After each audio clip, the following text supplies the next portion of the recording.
Modern constitutional law in the last, say, 50 or 60 years has been completely obsessed with the question, what is the standard of review? What is the attitude? What are the set of institutional arrangements which should govern the way in which judges behave? The 19th century strategy was rather different. You looked at a text, and you try to figure out what it meant, and then you applied it one way or the other. Modern people engage in this extensive preliminary self-psychosis and analysis, and what they come up with is the notion that they ought to be very careful before they interfere with the operation of the political branches of government. And there are two difficulties, I think, with this particular position. One of them, there's absolutely no textual warrant in many cases for adopting a position of judicial restraint. If you wish to be accurate with respect to original intention and with textual design, if there are broad protections that are inserted into a constitution, then there is an obligation to breathe them broadly. And so if you have a clause which says, nor shall private property be taken for public use without just compensation, it doesn't mean some kinds of public property, it doesn't mean possession, it means the full range of private property institutions as they've developed at common law and by the statutes which are designed to supplement and to expand its operation, like recordation statutes on the one hand and the statute of frauds on the other. If there's a provision which starts to deal with the protection of freedom of speech, you can't talk about just speech, you also have to talk about freedom. And it turns out there is no one-sentence version of what we mean to freedom. It's a rather elaborate theory which tries to constantly talk about the need for individual autonomy on the one hand and the need to prevent one individual from trespassing on the like liberties of others as a second part to this particular theory. So in my view, if the moment you start to end into a situation of judicial restraint, you are not faithful to constitutional text, you are not faithful to constitutional meaning. The costs of this, of course, are very great. If one looks around and tries to figure out what is wrong with respect to governments over the world, you come to the very melancholy conclusion that by and large they are failed experiments. In some cases, like with Russia, they are failed experiments which continue to repeat each other at an alarming rate. And the question is, what is the source of that? And well, it turns out to be the dominance of the legislative and the executive branches.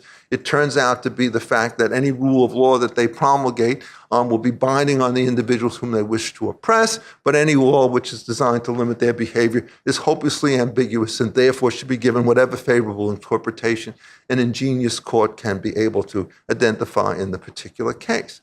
So what happens, in effect, with the judicial restraint situation is that in the effort to stop judicial abuse on the one hand, you open the way up to congressional and executive power abuse on the other.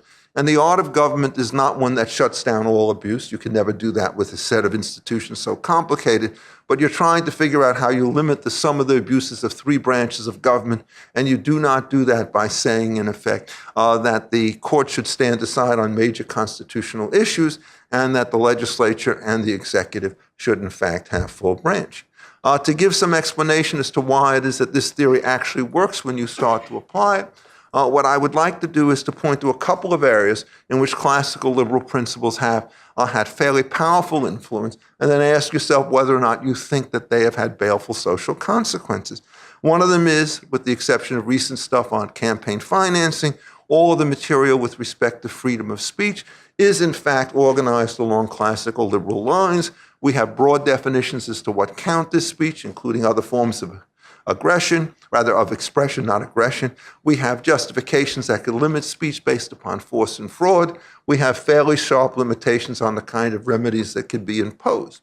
Then when you look at something like the Dormant Commerce Clause, even people like Justice Stevens are extremely astute in the way in which they examine taxation and regulation to make sure that they do not deviate from the requirements that are needed in order to ensure open competition across state lines.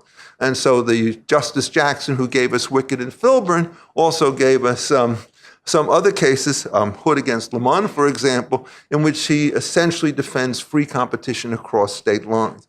And that jurisdiction and that jurisprudence turns out to be perfectly sustainable over the long haul. And it remedies, ironically, one of the defects in the original Constitution, and namely the fact that we did not have any strong limitations in the federal government that could prevent state aggrandizement through protectionism and various interference with interstate travel and communications and the like. So you have all of these things going on simultaneously. So I think, in effect, to some extent, that the judicial restraint model does not and should not be given the kind of paramount respect that it often happens. Now, when you go to the other side, we take into account the progressives. They have a view which in many ways overlaps that associated with conservative judges. The progressives also believe that the courts ought not to interfere with respect to the general regulation of the economic system of the United States, although in many cases they will, sometimes right and sometimes wrong, protect various forms of individual liberties against government oversight and control.